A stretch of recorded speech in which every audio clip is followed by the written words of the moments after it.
Welcome to Grace Fellowship Baptist Church Wednesday evening Bible study for Wednesday, June 9th, 2021. Today is Sunday, June 6th, 2021, and tonight we are in the book of Joshua. We're in the 11th chapter. This is dealing with the northern campaign that Joshua did. Last week we did chapter 10, which was the southern campaign. And we ended last week with him returning back to Camp Gilgal. So, chapter 11, verse 1. When Jabin, king of Hazor, heard of this, he sent word to Jobab, son of Modin, to the kings of Shimron and Ashphah, and to the northern kings who were in the mountains, in the Arabah, south of the Kinnereth, in the western foothills, and in the Nopha Dora, which is in the west, to the Canaanites in the east and west, to the Amorites, Hittites, Perizzites, and Jebusites in the hill country, and to the Hivites below Hermon in the region of Mizpah. They came out with all their troops and a large number of horses and chariots, a large army, as numerous as the sand on the seashore. All these kings joined forces and made camp together in the waters of Merom to fight against Israel. The Lord said to Joshua, "Do not excuse me. Do not be afraid of them, because by this time tomorrow I will hand all of them over to Israel slain. You are to hamstring their horses and burn their chariots." So Joshua and his whole army came against them suddenly at the waters of Merom and attacked them, and the Lord gave them into the hand of Israel. They defeated them and pursued them all the way to Greater Sidon, to Misrophoth-Maim, and to the valley of Mizpah on the east, until no survivors were left. Joshua did to them as the Lord had directed. He hamstrung their horses and burned their chariots. At that time, Joshua turned back and captured. Well, I'm going to stop at end of verse 9 there for a moment. Basically, when the Jabin saw what had happened in the southern half of the country, he basically sent emissaries to everybody, friend and foe alike, and convinced them, hey, these guys are serious, and if we don't stand together, we're going to fall separate. And he sent it to people that naturally his enemies as well, and they gathered together as one army.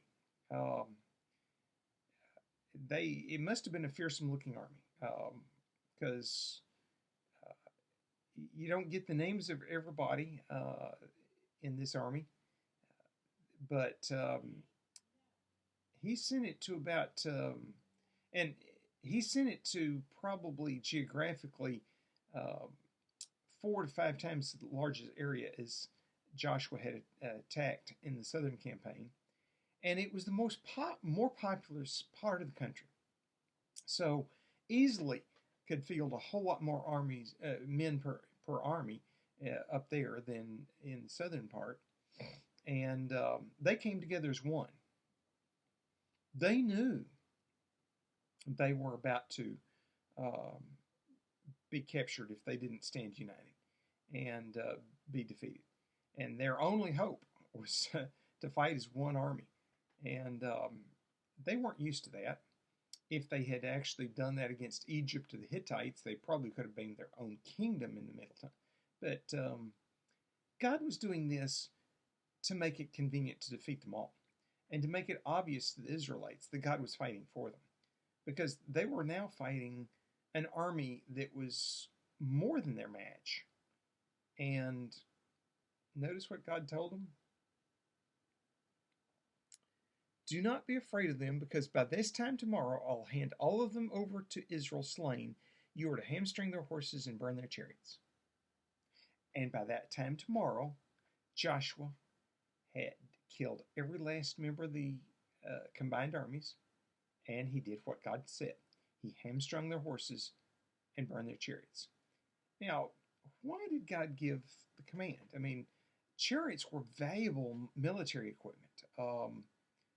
They um, were at that point in time a next to impenetrable military piece of equipment.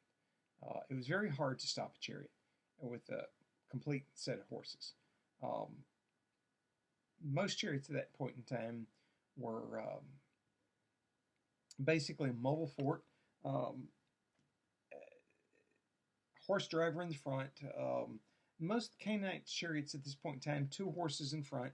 Uh, the front wall was strong enough that there was basically it was basically impenetrable.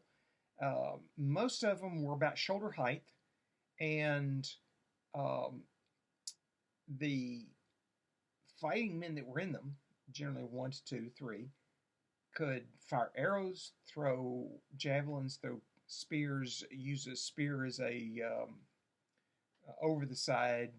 Um, they could reach over the side and with their sword. Um, the sides, it sloped from the front back to the back. The sides were shorter, and in the back they had a short gate that was once the chariot was stopped, you could step over pretty easily.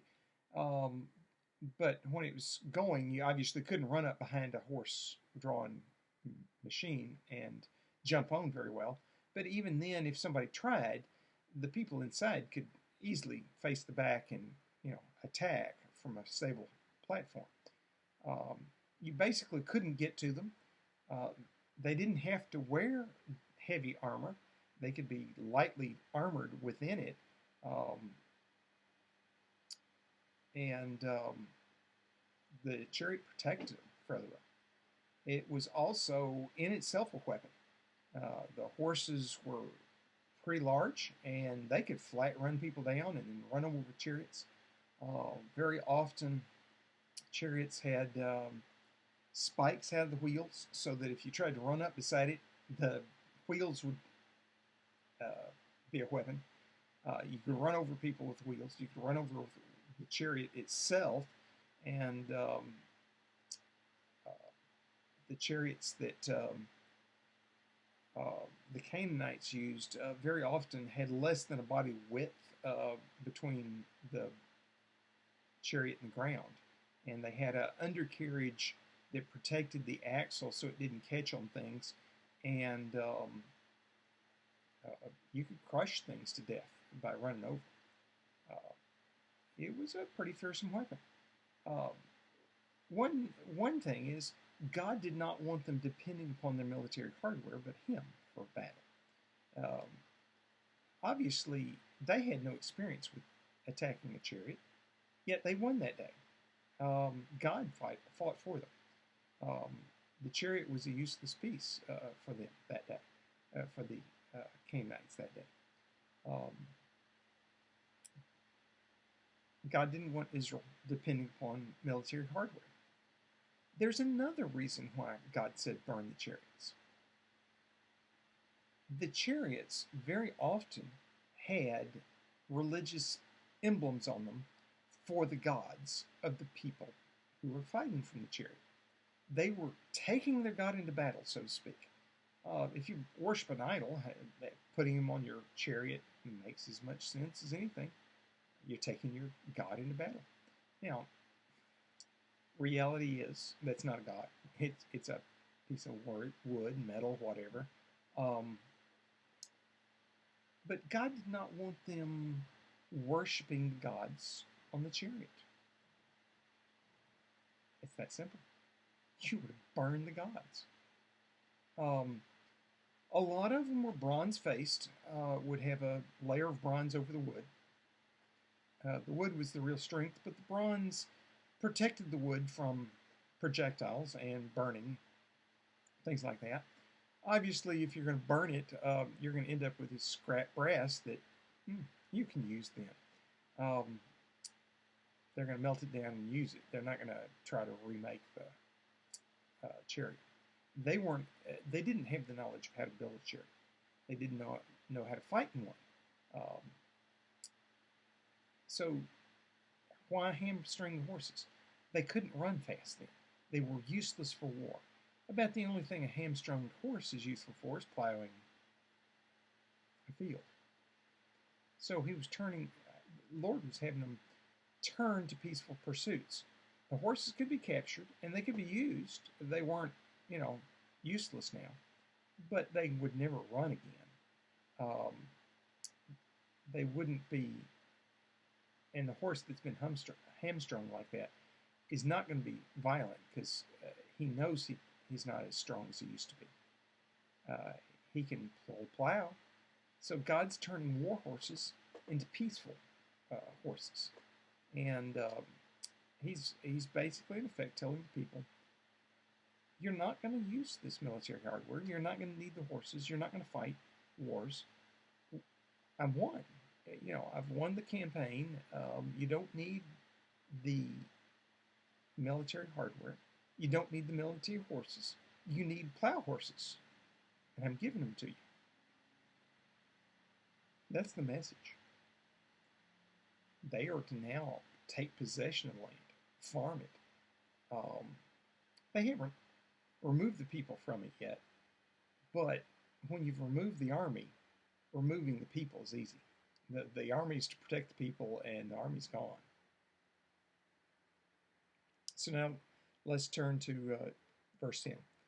At that time, Joshua turned back and captured Hazor and put its king to the sword. Hazor had been the head of these kingdoms. Everyone in it they put to the sword. They totally destroyed them, not sparing anything that breathed, and he burned up Hazor itself. Joshua took all these royal cities and their kings and put them to the sword. He totally destroyed them, as Moses, the servant of the Lord, had commanded. Yet Israel did not burn any of the cities except on their mounds, built on their mounds, except Hazor, which Joshua burned. The Israelites carried off for themselves all the plunder and the livestock of those cities, but all the people they put to sword until they completely destroyed them, not sparing anyone that breathed. As the Lord commanded his servant Moses, so Moses commanded Joshua, and Joshua did it. He left nothing undone of all that the Lord had commanded Moses. So Joshua took the entire land, the hill country, all of the Negev, all of the region of Goshen, the western foothills, the Arabah, and the mountains of Israel with their foothills, from Mount Halak, which rises toward Seir, to Baal Gad, which is in the valley of Lebanon, below Mount Hermon. He captured all their kings and struck them down, putting them to death.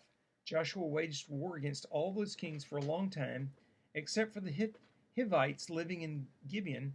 Not one city made a treaty of peace with the Israelites, who took them all in battle.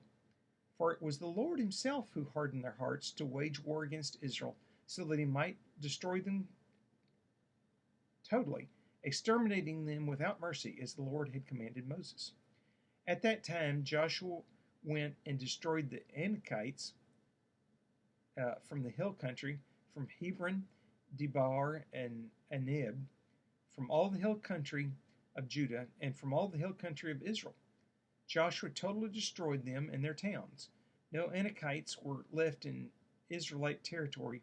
Only in Gaza, Gath, and Ashdod did any survive. So Joshua took the entire land, just as the Lord had directed Moses, and he gave it to them as an inheritance to Israel, according to the tribal divisions. Then the land had rest from war.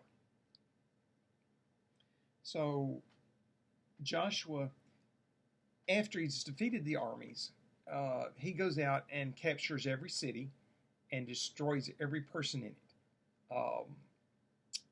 We're going to find out in later chapters that when he divides the land up, he does warn them that there are people left that they have to destroy. But they have effectively destroyed all opposition. There is no effective opposition anymore. There's nobody to raise an army. There is nobody to confront them. They've destroyed all the cities except for the cities that will become the Philistine cities. And from, if you believe this account, from basically where they used to live in Egypt, all the way up to Lebanon. Um, they captured on the other side of the Jordan, the entire Araba Valley, the Jordan Valley, not just the eastern side, but the western side of it too. Now, they already had some land over there when they captured the Amorites and destroyed them and took their land. And the 2.5 tribes that are living over there in that land own that land. But Israel did a thorough job of taking possession of the land politically. And so they had rest from war. And so, you know, Joshua did what the Lord commanded, and the Israelites followed him, and they did it without rebellion. And other than, well, Achan, son of Carmi, obviously rebelled, and he suffered his loss for that. And then the Gibeonites that became the servants for the tabernacle and then servants for the temple, and they became, part of Israel. And they ended up being Yahweh worshipers and obeying Yahweh and being more faithful to Yahweh than even the Israelites. So they managed to survive up through the destruction of Jerusalem. And I don't know enough about Jewish genealogy today to know if the Jews know if they still survive. But I suspect that when they build the temple, there will be people coming out of the woodworks going, I'm a temple servant. I'm a temple servant. Our family's temple servants. We got a job. And we're going to find that the Gibeonites still survive today to do their work of tending the temple. They became proud of it. They became, this is our family honor. This is, we tend the temple. It's Yahweh's temple. And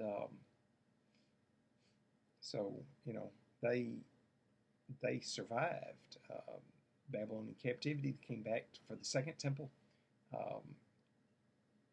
A lot of them fell trying to defend that temple against the Romans. They didn't have so much problem with the Romans, but they didn't want to see the temple desecrated. They had a zeal for God.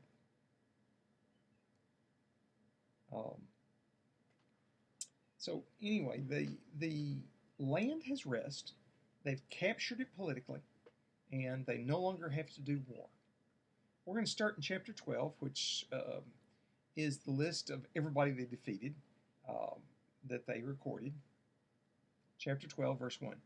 These are the kings of the land whom the Israelites had defeated and whose territory they took over east of the Jordan from the Arnon Valley Gorge to Mount Hermon, including all the eastern side of the Araba.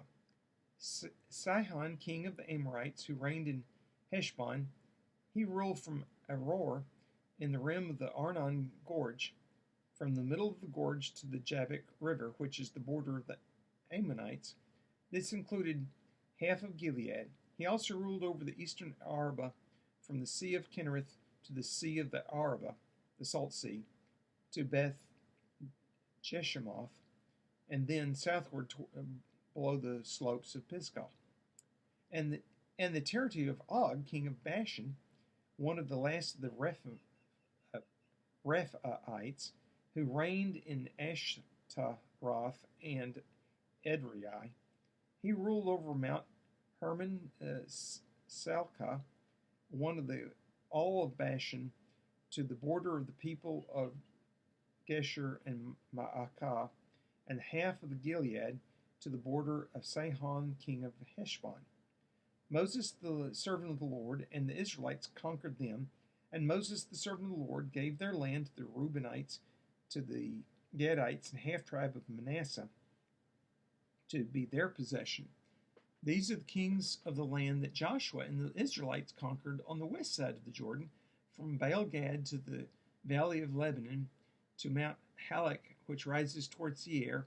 Their lands Joshua gave as inheritance to the tribes of Israel according to their tribal divisions, and the hill country, the western foothills, the Arabah, the mountain slopes, the desert, and the Negev, and the lands of the Hittites, Amorites, Canaanites, Perizzites, Hivites, and Jebusites. The king of Jericho, 1. The king of Ai near Bethel, 1. The king of Jerusalem, 1. The king of Hebron, 1. The king of Jarmuth, 1. The king of Lachish, 1. The king of Eglon, 1. The king of Gezer, 1. The king of Debar, 1. The king of Geder, 1. The king of Hormah, 1. The king of Arad, 1. King of Libnah, 1. King of Adullam, 1. King of Makkedah, 1. King of Bethel, 1. King of Tappuah, 1. The king of Hepher, 1. The king of Aphek, 1. The king of Lasharon, 1. The king of Madon, 1. The king of Hazor, 1. The king of Shimron Maron, 1.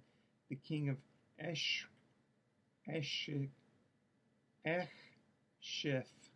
1. The king of Taanach, 1. King of Midigo, 1. King of Kadesh, 1. King of Jokneam in Carmel, 1. King of Dor in Naphath Dor, 1. The king of Goyen in Gilgal, 1. The king of Tisra, 1. 31 kings in all. So, this is a list of the kings. There was 31 walled cities. They took them all. We did find in chapter 11 there was 3 untaken, Gaza and Gath and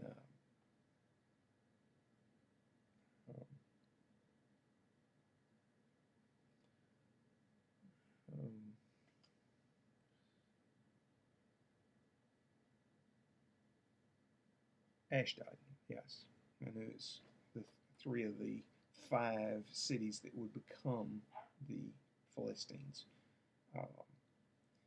It caused the survivors to band together to become the Philistines. The Philistines were not a people group yet.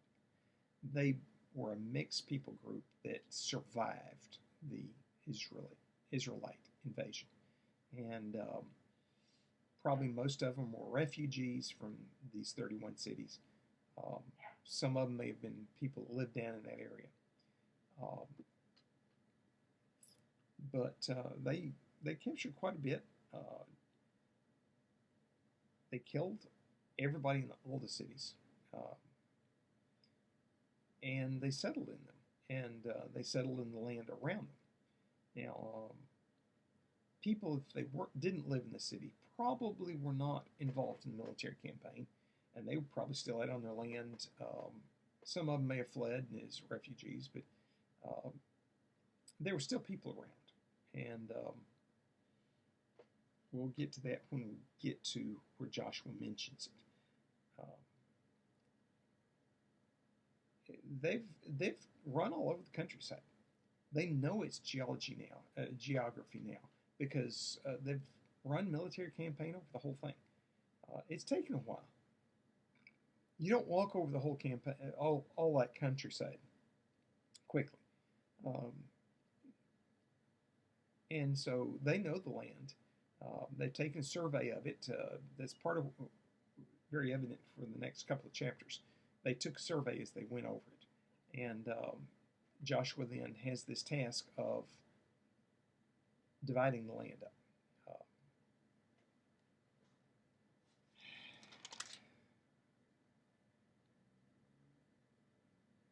I'm going to start chapter 13. I'm not going to finish it because I'm going to do the division of the land in one sitting. First part of chapter 13, though, he talks about what's still to be taken. I've been alluding to this passage, and I think it's important to mention here. So, chapter 13, verse 1. When Joshua was old and well advanced in years, the Lord said to him, "You are very old, and there are still very large areas of land to be taken over. This is the land that remains, all the regions of the Philistines and the Geshurites, from the Shehor River on the east of Egypt to the land territory of Ekron on the north, all of it counted as Canaanite, the territory of the 5 Philistine rulers in Gaza, Ashdod, Ashkelon, Gath, and Ekron, that of the Avites from the south, all the land of the Canaanites from Arah, of the Sidonites as far as Aphek, the region of the Amorites, the area of the Gabalites, and all the Lebanon in the east, from Baal Gad below Mount Hermon to Lebo Hamath. As for all the inhabitants of the mountain regions from Lebanon to Misrephoth Maim, that is, all the Sidonites, I myself will drive them out before the Israelites. Be sure to allocate this land to Israel for their inheritance, as I have instructed you, and divide it as an inheritance among the 9.5 tribes, 9 tribes, and the half tribe of Manasseh. This is kind of the first time that we have definitive that the tribe of Manasseh got divided in half. Part of it on the east, part of it in the west. Before that, they've been saying half tribe of Manasseh in the east, and the way the Hebrew states it, you could take it as Ephraim and Manasseh were half tribes, part of Joseph. At this point, it's very clear from the way it says it that no, Manasseh has been divided into 2 half tribes by the Jordan River. Part of it's on the east of the Jordan, part of it's on the west. And so this passage definitively shows that Manasseh has now got 2 territories, half the tribe east of the Jordan, half the tribe west. So there's 9.5 tribes on the west side of the Jordan, 2.5 tribes on the east side of the Jordan. Of course, the Levites were a tribe, but they had no territory. They were going to get cities, they were going to get things, but their portion was to lead the worship of God. So what remains to be conquered is the land of the Philistines, which is to the southwest, and south of that, in what was the way of the sea, going down to Egypt. They were to conquer all the way down to the Egyptian border. It was the western part of the Sinai Peninsula. It was the part that was nominally habitable. You could get fresh water there. You could raise crops. Sinai, you really couldn't plant crops. There was not enough. About the only thing it's good for was raising sheep, and not many people lived there. And they'd already dealt with them. It wasn't a big deal that they conquer the Amalekites who were attacking them. The Amalekites were doing it as guerrilla warfare, and so Joshua was his first military lead, even before the meeting at Mount Sinai, went out and conquered them. And that's part of why, for 40 years in the desert, they had peace. They didn't really understand they conquered a people that day and took their land. They thought they were passing through a wilderness that they would abandon. And it's part of the inheritance that God told them they would have. Now, they did abandon it when they crossed the Jordan, and apparently the refugees of the Amalekites and some others took it back over and became the Bedouin people. And Ishmaelites were involved, and eventually the Bedouins considered themselves Arabic, and some of the start of the Arabs. So then they have land north of where they conquered, is still to be conquered, all the way up into Lebanon. And God told them, measure out the land and give it as inheritance. You're still got to conquer it. They did not kill everybody that was on all the promised land. They killed enough that they could settle down and raise crops and grow their population. Um, they still had people to conquer, and God told them that. But at this point in time, Joshua's getting old, and God has told him basically, you're getting too old to do this. Divide up the land, give people the size of what they still have to do. Um, and if you look at it geographically, it's about half the territory. They've conquered about half the territory that God told them to conquer, and there's still land to be conquered. They had conquered the most military organized part of the land. The rest of it should be less trouble to conquer. It shouldn't need as much effort. There's no organized resistance, and they should be able to easily take it piecemeal, one tribe at a time. Decide, oh, I'm going to go take my territory and go conquer pieces and pieces and pieces and just nibble it away. There's no cities in this area other than in the Philistia. And so, they still have work to do, but it's now time for Joshua to divide up the land. So next week we're going to start in Joshua chapter 13, verse 8, and we're going to cover several chapters.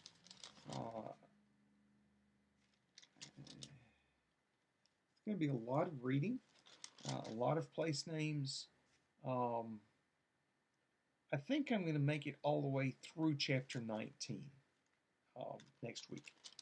That's the allotment of the land, and we'll talk about theologically why that's important. And then the next week we'll pick up with some of the other things that Joshua was to appoint, the city of refuge and things like that. Joshua is quickly coming to a close. There's still a lot of theology here. The story is just about told, though. He was a good politician. He was a good war leader. He led the people to do what they were supposed to do, and essentially they didn't make any mistakes. I mean, Achan, son of Carmi, did, but they took care of that, and nobody defended him. And then there was the problem, the Gibeonites making a treaty, but I've dealt with that. Technically, they were supposed to kill them too, but the Lord had them do that for a reason, and allowed them to make that mistake. It also hardened their hearts that they weren't going to make that mistake again. And while nobody tried, if somebody had, they would have checked it out and found the truth out. They wouldn't have just been so trusting. They were learning politics. They were learning how to be a nation. And, at the end of this, it's going to look like they should be a nation. And as long as they followed God, they were. When they quit following God, they became a bunch of federated tribes with a loose federation. And that is the book of Judges. And I do appreciate Oscar preaching out of Judges, specific Judges, and dealing with them. We're going to deal with them a little faster than he is. He's doing a good job. I'm not, but anyway. So I'm going to stop here. I hope to see you Wednesday, and if not, we'll see you back here next week. Gracious Lord, we do thank you that you fulfilled your promises to the Israelites, that they went out and conquered the land, that they did exactly what you told them to do, and that they got the land of promise and they settled there. That you fought battles for them, and that they obeyed you, and you provided for them a good land. Lord, you are still going to be dealing with them. And we'll deal with that in coming weeks as they understand the size of what's still to be done. You told them, and when they obeyed you, things went well, and when they disobeyed you, things went poorly. Lord, we appreciate that you are that kind of God, that you don't, you tell us things for our own good, and that the blessings come from doing what you say to do. And it's not so much you curse us as we curse ourselves when we disobey, and that you cannot then bless us. Lord, help us to be faithful as Joshua and the men under his command. Have us to be people who trust you and have as much faith in you as they did, that they could go out and do amazing things, attack bigger armies with an untrained army that had essentially no armor and no ability to fight, and still defeat a better organized, better equipped army in a single day. Lord, you are amazing. Have us to understand that you're the same God as you were then. You can do the same kind of miraculous things. Have us to hear from you and to obey it. Lord, have us to understand that the church is a spiritual army to take on the forces of hell and to evangelize. It's not through force of arms and killing people, but through converting them to your grace and your love and your mercy in Jesus Christ. Lord, help us to understand that. Help us to do it. Lord, as we soon come up on Vacation Bible School, I ask that you bless Vacation Bible School. Have us to be well organized. Have us to be well prepared. Have us to do what it takes to lead children to you. In your gracious name, amen. Have a good week.